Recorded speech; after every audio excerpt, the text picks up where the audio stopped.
ગયા લેક્ચરની અંદર આપણે ચેપ્ટર નંબર 4 પ્રાથમિક સ્વાસ્થ્યનો અભ્યાસ કરતા હતા.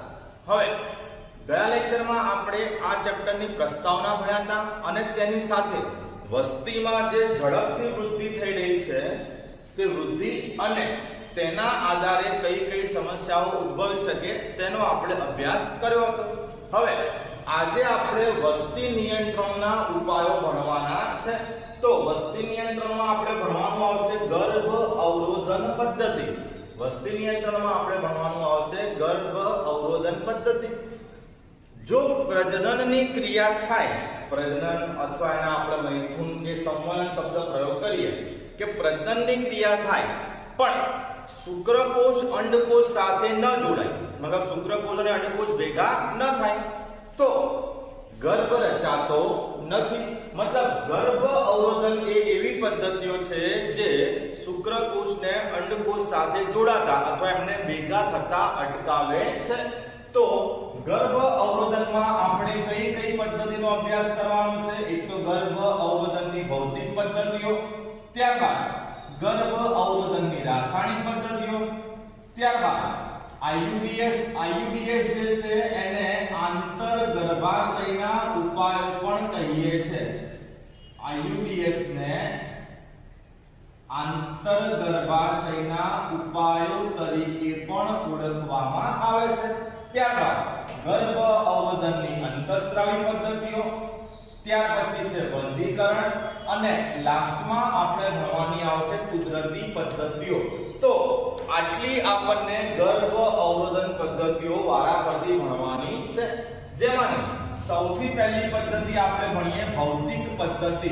તો ભૌતિક પદ્ધતિ જે છે એમાં નિરોધનો ઉપયોગ કરવામાં આવે. નિરોધ જે છે તે રબરનું બનેલું જોવા મળે છે. નિરોધ એ પાતળા રબરનું બનેલું હોય છે. નિરોધ શું કામ કરે? તો પુરુષના શિશ્નને અથવા સ્ત્રીના યોનિ માર્ગને અથવા તો સ્ત્રીમાં જે ગ્રીવા હોય, ગર્ભાશયનો દૂરસ્થ છેડો ગ્રીવા, તો આ શિશ્ન યોનિ માર્ગ કે ગ્રીવાને પ્રજનન પહેલા એટલે કે સંવનન પહેલા ઢાંકવામાં આવે છે. હવે જો શિશ્ન જે છે કે યોનિ માર્ગ કે ગ્રીવા એને ઢાંકી દેવામાં આવે તો જ્યારે સ્ખલનની પ્રક્રિયા થાય અને વીર્યનો સ્ત્રાવ થાય, એ વીર્ય માદાના પ્રજનન માર્ગમાં પ્રવેશી શકે નહીં. અને જો વીર્ય માદા પ્રજનન માર્ગમાં દાખલ ન થાય તો શુક્રકોષો જે છે એ પણ માદા પ્રજનન માર્ગમાં દાખલ થઈ શકશે નહીં. સામાન્યતઃ આ જે પદ્ધતિ છે નિરોધ માટે બીજો એક શબ્દ પ્રયોગ કરવામાં આવે છે કોન્ડમ. નિરોધ માટે બીજો શબ્દ પ્રયોગ કરવામાં આવે છે કોન્ડમ. હવે આ પદ્ધતિ જે છે એ ગર્ભ તો અટકાવે છે, ગર્ભ ધારણ તો અટકાવે છે, પણ એની સાથે સાથે ઘણા જાતીય રોગો જેવા કે એડ્સ અને અન્ય આવા જાતીય રોગો સામે પણ આ પદ્ધતિ રક્ષણ આપે છે. હવે જો આપણે નિરોધ જોયું, નિરોધ જે છે એ વન ટાઈમ યુઝ હોય, મતલબ કે એનો એક જ વાર ઉપયોગ કરી શકાય, પુનઃ ફરીથી એનો ઉપયોગ કરી શકાય નહીં. તો પુરુષમાં જેના માટે કોન્ડમ શબ્દ આપણે પ્રયોગ કરીએ છીએ, શિશ્નને ઢાંકવા માટે વપરાય, તે જ રીતે સ્ત્રીઓ માટે આંતરપટલની રચના જોવા મળે. હવે આંતરપટલ શું છે? તો આંતરપટલ જે છે એ યોનિ માર્ગ અવરોધક છે. આંતરપટલ જે છે એ યોનિ માર્ગ અવરોધક છે અને યોનિ માર્ગ ઉપર આવરણ ચડાવવા તરીકે વાપરવામાં આવે. તે સંશ્લેષિત રબર અથવા તો પ્લાસ્ટિકનું બનેલું હોય અને પ્રજનન તંત્રમાં પ્રજનન સમયે માદા પ્રજનન તંત્ર જે છે તેમાં પ્રજનન સમયે ગ્રીવાને ઢાંકવા માટે એનો ઉપયોગ કરાય છે. આંતરપટલ બે પ્રકારના હોય, એક શંકુ આકારની ટોપી જેવી રચના હોય અથવા તો ઘુમ્મટ આકારની ટોપી જેવી રચના. તો આની સાથે પહેલી પદ્ધતિ પૂરી થઈ ભૌતિક પદ્ધતિ. ભૌતિક પદ્ધતિમાં કોન્ડમ અથવા તો આંતરપટલ જેવા સાધનની મદદથી ગર્ભ જે છે એને ધારણ થતો અટકાવવામાં આવે. ત્યારબાદ બીજી પદ્ધતિ છે રાસાયણિક પદ્ધતિ. હવે આ પદ્ધતિમાં ચોક્કસ પ્રકારના ફોર્મ એટલે કે ફીણ ઉત્પન્ન કરતો હોય તેવો પદાર્થ અને ક્રીમ. તો આ પદ્ધતિમાં ચોક્કસ પ્રકારના ફોર્મ અને ક્રીમનો ઉપયોગ કરવામાં આવે જે શુક્રકોષ નાશક હોય, જે શુક્રકોષ નાશક હોય એને સંવહનની પ્રક્રિયા પહેલા માદા પ્રજનન માર્ગ ઉપર એટલે કે યોનિ માર્ગ ઉપર એપ્લાય કરવાના હોય આ ફોર્મ અને ક્રીમનો ત્યાં ઉપયોગ કરવાનો હોય, જેના કારણે તે શુક્રકોષોની ઓક્સિજન ગ્રહણ ક્ષમતાને અવરોધે છે. મતલબ જ્યારે સ્ખલનની પ્રક્રિયા થાય, વીર્યસ્રાવ થાય અને એમાં રહેલા શુક્રકોષો યોનિ માર્ગમાં પ્રવેશે ત્યારે આ ફોર્મ અથવા ક્રીમ જે છે એ શુક્રકોષની ઓક્સિજન ગ્રહણ કરવાની ક્ષમતાને અવરોધે અને તેના કારણે શુક્રકોષો મૃત્યુ પામે. મતલબ કે તે શુક્રકોષોને મારી નાખે છે અને શુક્રકોષો મૃત થઈ જાય તો એ શુક્રકોષો માદા પ્રજનન માર્ગમાં વહન કરતા કરતા અંડકોષ સુધી પહોંચી શકવાના નથી. કારણ કે જો શુક્રકોષ જીવંત હોય તો એ પ્રજનન કરીને અંડકોષ સુધી જાય, પણ અહીંયા તો શુક્રકોષ મૃત્યુ પામ્યા છે એટલે શુક્રકોષો અંડકોષ સુધી પહોંચી ન શકે અને શુક્રકોષ જો અંડકોષ સુધી ન પહોંચે તો સ્વાભાવિક વસ્તુ છે કે ફલન નહીં થાય. મતલબ કે શુક્રકોષ અંડકોષનું જોડાણ નહીં થાય અને જો ફલન નહીં થાય તો ગર્ભ પણ રચાવાનો નથી. તો આની સાથે રાસાયણિક પદ્ધતિ પણ આપણી પૂરી થઈ. હવે આપણે ગર્ભ અવરોધનની ત્રીજી પદ્ધતિ જોઈએ, IUDS. IUDS જે છે તેને આંતર ગર્ભાશયના ઉપાયો પણ કહેવાય. તેની સાથે IUDS નું આખું નામ છે intra uterine devices. Intra uterine devices. હવે આ પદ્ધતિમાં શું કરવામાં આવે અથવા તો IUDS કોને કહેવાય? તો માદાના ગર્ભાશયમાં બહારનો કોઈ ઘટક દાખલ કરવામાં આવે. બહારનો કોઈ ઘટક દાખલ કરવામાં આવે અને ગર્ભ અવરોધકતા જે છે એ પ્રાપ્ત કરી શકાય. આવા ઉપાયો જે છે આવા ઉપાયોને આંતર ગર્ભાશયના ઉપાયો કહેવાય. માદાના ગર્ભાશય બહારનો ઘટક દાખલ કરી અને ગર્ભ અવરોધકતા પ્રાપ્ત કરી શકાય. ગર્ભ અવરોધકતા પ્રાપ્ત કરી શકાય. આવા ઉપાયોને આંતર ગર્ભાશયના ઉપાયો કહેવાય. હવે આપણે અલગ અલગ એવા 3 ક્રમના IUDS ભણવાના છે. પ્રથમ ક્રમના IUDS, દ્વિતીય ક્રમના IUDS અને તૃતીય ક્રમના IUDS. તો જોઈએ પ્રથમ ક્રમના IUDS જે છે એને બિન ઔષધીય અથવા તો મંદ IUDS કહેવાય, જેમાં લિપિઝ લૂપનો સમાવેશ કરવામાં આવે છે. પ્રથમ ક્રમના IUDS ને બિન ઔષધીય અથવા મંદ IUDS કહેવાય, જેમાં લિપિઝ લૂપનો સમાવેશ કરવામાં આવે. જ્યારે દ્વિતીય ક્રમના IUDS ની વાત કરીએ તો દ્વિતીય ક્રમના IUDS એટલે ગર્ભાશયની અંદર કોપર ટી અથવા કોપર 7 અથવા મલ્ટીલોડ 375 એ દાખલ કરવામાં આવે, જે ધાતુ આયન મુક્ત કરે છે, જે તીવ્ર પ્રતિફળદ્રુપ અસર દર્શાવે છે અને ગર્ભાશયમાં કોપર આયન મુક્ત થાય. આ કોપર આયન શુક્રકોષોની પ્રજનન ક્ષમતામાં ઘટાડો કરે છે. તો શુક્રકોષોની પ્રજનન ક્ષમતા બી ઘટે, જેના કારણે તેમની ફળદ્રુપતા પણ ઘટે અને પ્રજનન ક્ષમતા ઘટે એટલે શુક્રકોષ અંડકોષ સુધી પહોંચી શકતા નથી. તો દ્વિતીય ક્રમના IUDS માં કોનો સમાવેશ થાય? તેમાં કોપર ટી, કોપર 7 અને મલ્ટીલોડ 375 નો સમાવેશ કરવામાં આવે.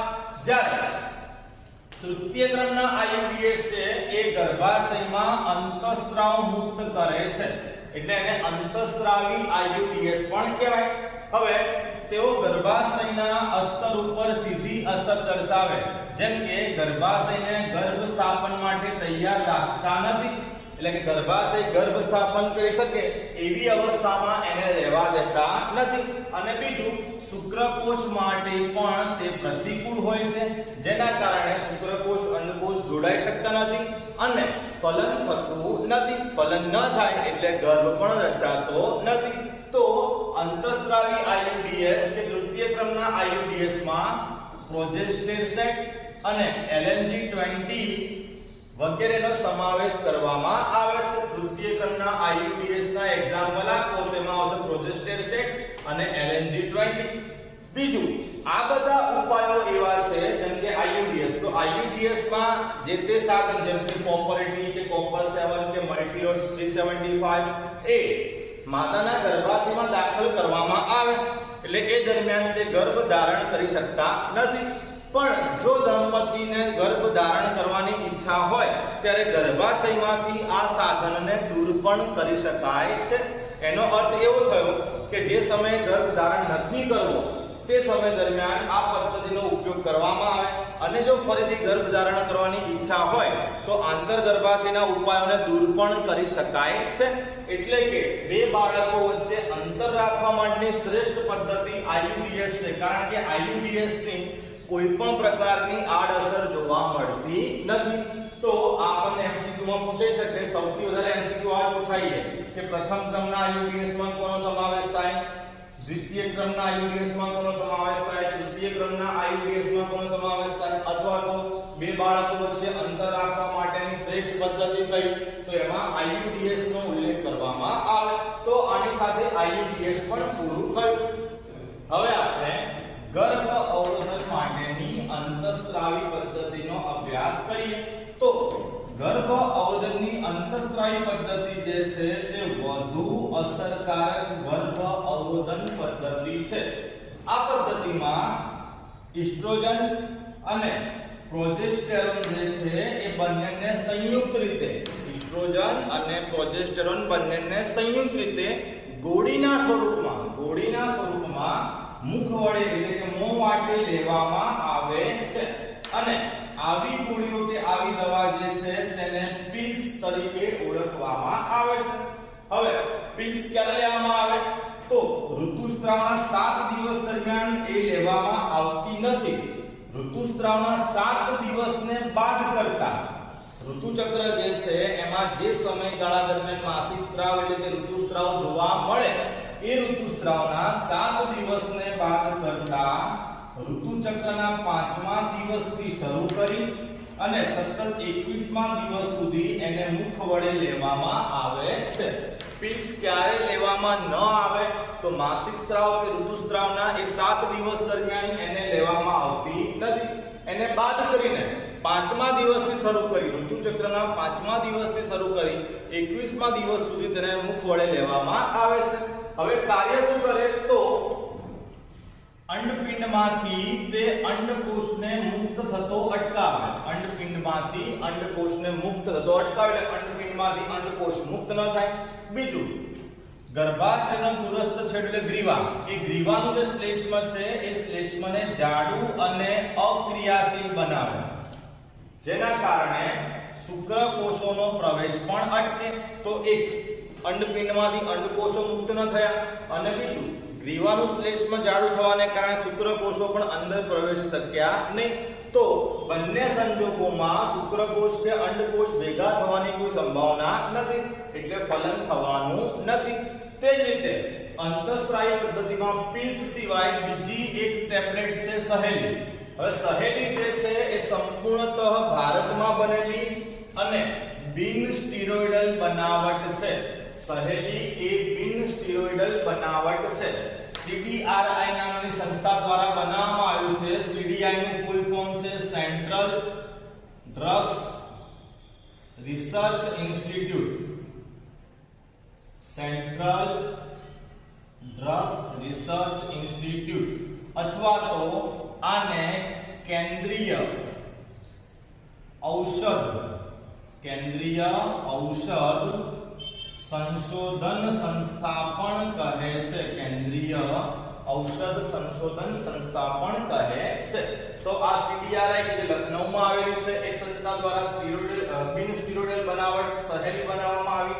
હવે સહેલી એટલે કે આ એવી ટેબ છે જે સહેલી અઠવાડિયે એક વખત લેવામાં આવે છે. તેની કેટલીક પાર્શ્વી અસરો જોવા મળે જે ઉચ્ચ ગર્ભ અવરોધક મૂલ્ય ધરાવે છે.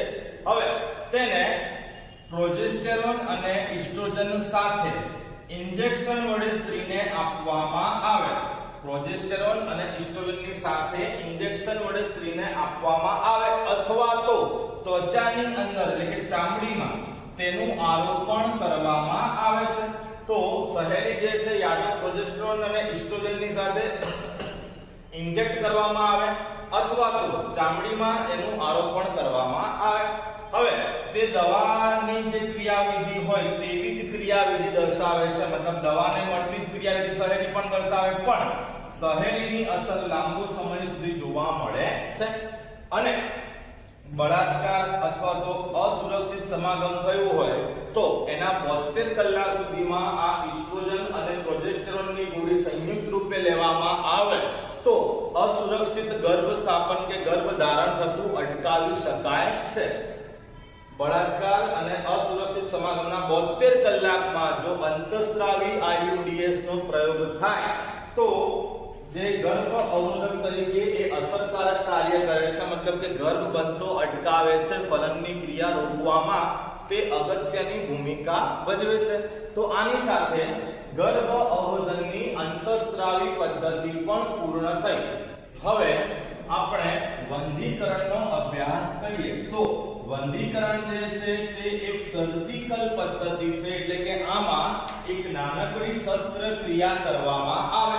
આ પદ્ધતિ નરમાં પણ થઈ શકે અને માદામાં પણ થઈ શકે. નર અને માદા બંને માટે ઇચ્છનીય છે. ગર્ભધારણ અટકાવવાની અંતિમ પદ્ધતિ છે. ગર્ભધારણ અટકાવવાની આ અંતિમ એટલે છેલ્લો ઉપાય આ છે, જેમાં શસ્ત્રક્રિયા વડે જનન કોષોનું વહન અટકાવી દેવામાં આવે. શસ્ત્રક્રિયાની મદદથી શુક્રવાહિનીને કાપી દેવામાં આવે અથવા બાંધી દેવામાં આવે, અથવા તો અંડવાહિનીને કાપી દેવામાં આવે અથવા તો બાંધી દેવામાં આવે, જે આપણે આગળ સમજાવીશું. તો તેના કારણે શુક્રકોષો કે અંડકોષોનું વહન થઈ ના શકે. એમનું વહન ના થાય તો ફલન ના થાય, ફલન ના થાય તો ગર્ભ ન રચાય. તો શસ્ત્રક્રિયા વડે જનન કોષોનું વહન અટકાવવામાં આવે છે, જેથી ગર્ભધારણની પ્રક્રિયા પણ અટકે છે. નરમાં તેને પુરુષનસબંધી અથવા તો વાસેક્ટોમી તરીકે ઓળખવામાં આવે, જ્યારે માદામાં તેને સ્ત્રીનસબંધી અથવા તો ટ્યુબેક્ટોમી તરીકે ઓળખવામાં આવે. જો આપણે પુરુષનસબંધીની વાત કરીએ તો આકૃતિમાં દર્શાવ્યા પ્રમાણે અહીં વૃષણ કોથળી પર નાના કાપા મૂકવામાં આવે. તેની સાથે શુક્રવાહિનીનો નાનો ભાગ દૂર કરવામાં આવે અથવા તો ત્યાં દોરી બાંધી દેવામાં આવે છે.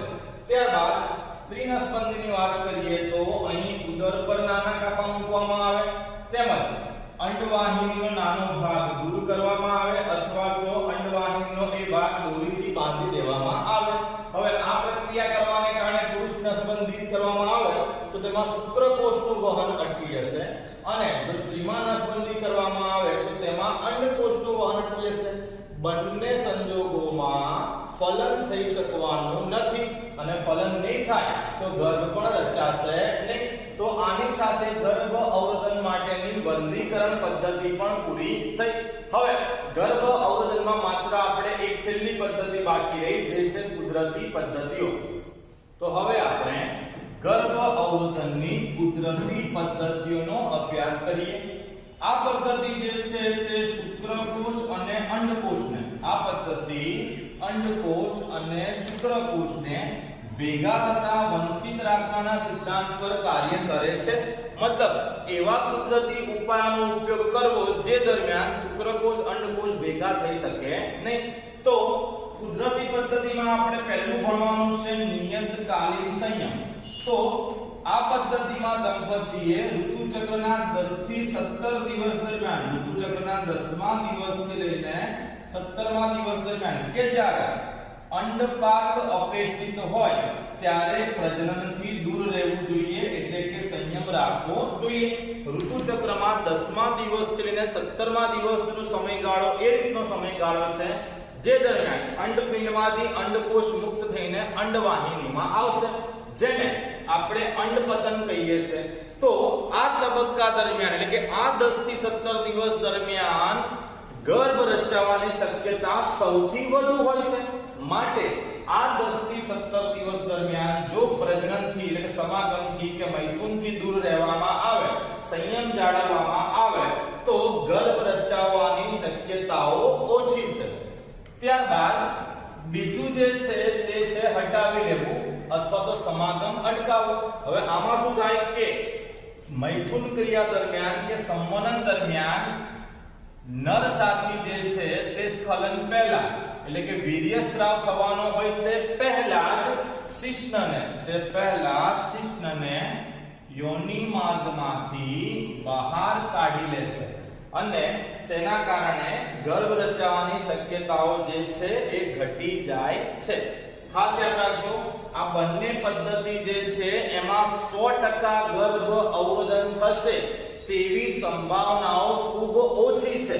આ બંને પદ્ધતિ એ ગર્ભ ધારણની શક્યતાને ઘટાડે છે. પણ તમે એવું ના કહી શકો કે આ પદ્ધતિનો ઉપયોગ કરવાથી ગર્ભ નહીં જ રચાય. બરાબર, આ ગર્ભની શક્યતા ઘટાડે છે, ગર્ભની શક્યતા નહિવત કરતું નથી. ત્યારબાદ છેલ્લી પદ્ધતિ છે દૂધ સ્ત્રવણ, અથવા એને મેનોરિયા અથવા તો ઋતુચક્રની ગેરહાજરી કહેવામાં આવે છે. તો સ્ત્રીમાં જ્યારે પ્રસૂતિ થાય ત્યાર પછી પ્રસૂતિ બાદ જ્યારે દૂધ સ્ત્રવણ થઈ રહ્યું હોય તે દરમિયાન સ્ત્રીના શરીરમાં ઋતુચક્ર જોવા મળતું નથી. સ્ત્રી જ્યાં સુધી પોતાના બાળકને સંપૂર્ણ સ્તનપાન કરાવતી હોય ત્યાં સુધી તેના શરીરમાં ઋતુચક્રની ગેરહાજરી હોય છે. બરાબર, તો તેટલા સમય માટે માતા જ્યાં સુધી બાળકને સંપૂર્ણ સ્તનપાન કરાવે ત્યાં સુધી ગર્ભધારણની શક્યતા નહિવત હોય. હવે ઋતુચક્ર જ ના હોય, ઋતુચક્ર જ ના જોવા મળે તો અંડકોષ પણ ઉત્પન્ન નહીં થતો હોય, અને અંડકોષ ઉત્પન્ન નહીં થતો હોય તો ફલન થવાનું નથી, તો ગર્ભ રચાવાની શક્યતા પણ નહિવત છે. સામાન્યતઃ પ્રસૂતિ બાદ મહત્તમ 6 મહિના સુધી આ પ્રક્રિયા જે છે એટલે કે આ પદ્ધતિ જે છે ઉપયોગમાં લઈ શકાય, કારણ કે પ્રસૂતિના 6 મહિના સુધી સ્ત્રીમાં ઋતુચક્ર જોવા મળતું નથી. ત્યારબાદ પુનઃ સ્ત્રીના શરીરમાં ઋતુચક્રની શરૂઆત થાય છે. તો આની સાથે ગર્ભ અવરોધન માટેની બધી જ પદ્ધતિઓ આપણે પૂરી કરી. આપણે ભૌતિક પદ્ધતિ, રાસાયણિક પદ્ધતિ, આઈયુડીએસ, અંતઃસ્ત્રાવી, બંધીકરણ અને કુદરતી પદ્ધતિઓનો અભ્યાસ